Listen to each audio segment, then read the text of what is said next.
DJM TV.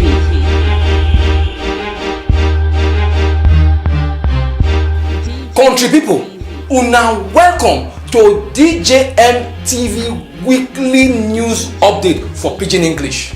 Me wan like this week na una country brother Stanley Okocha. I beg my brother, my sister, if this one are the first time when you take dey watch our ogbonge news like this, I beg make you subscribe to our YouTube channel wey be DJM TV.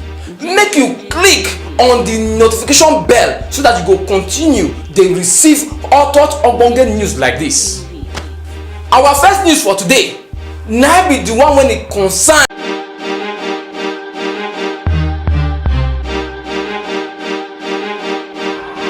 DJM TV.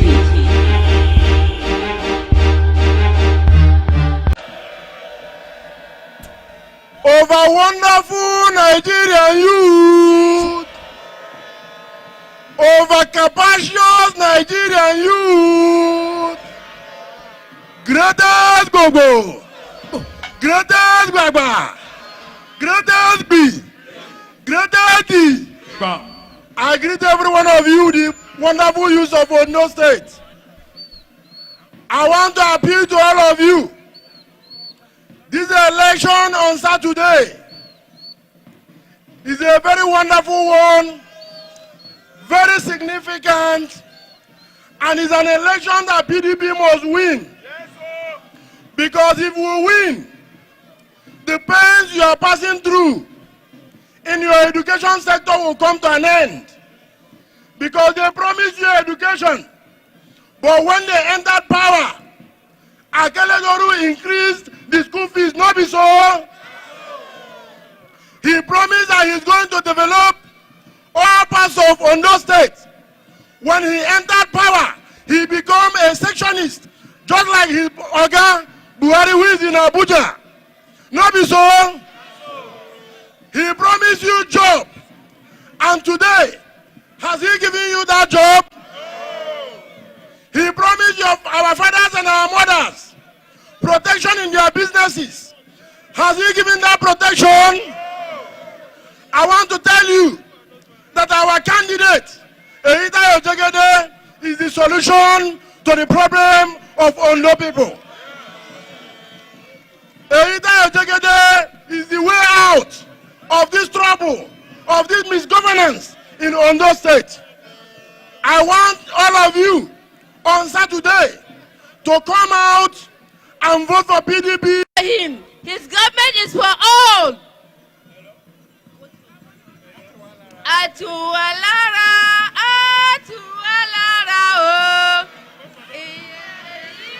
Àsìkò èyí o, atualara. Atualara, oh. I thank you all. God bless you. Make sure by 7 a.m. on Saturday you are there with your voters card. Vote PDP candidate. Mobilize more and more. I thank you all. God bless you all.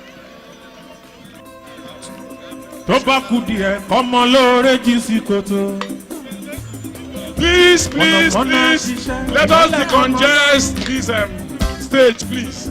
If you don't have something you want to do here, please kindly, please. Please. The governors are many.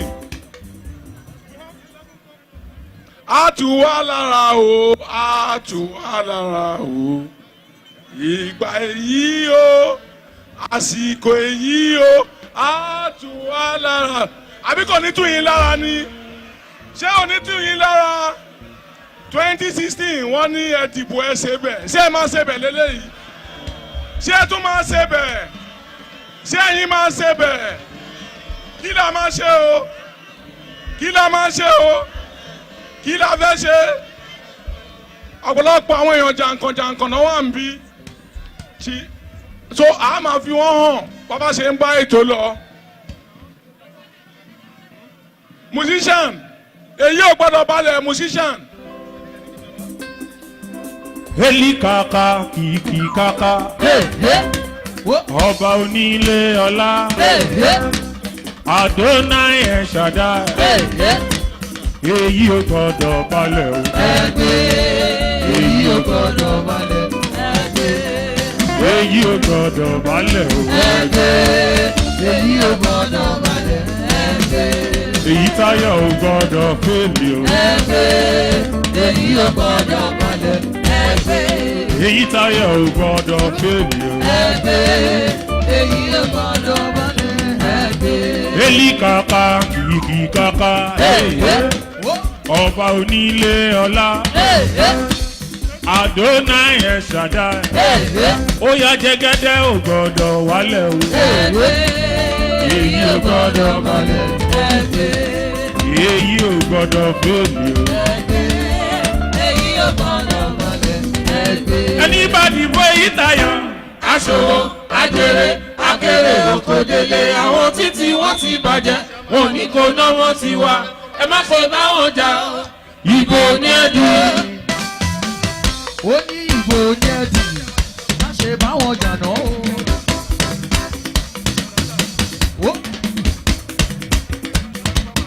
èyí wá èyí wá.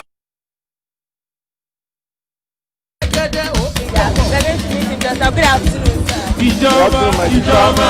Can we meet you once again, sir? All right, my name is Honorable S.K. Akure, the National Youth Leader of PDP. Okay, so nice to meet you, sir. How do you feel today? I mean, today is the final campaign rally of the PDP, live here in Ondo town. How do you feel? I feel great.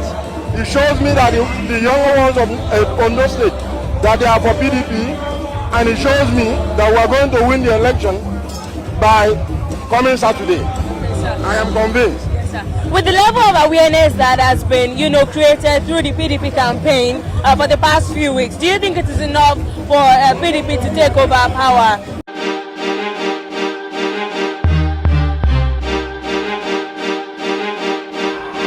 DJM TV. My brother, my sister, if this one are the first time when you take a watch our ogbonge news like this, I beg, make you subscribe to our YouTube channel when be DJM TV. Make you click on the notification bell so that you go continue to receive all ogbonge news like this.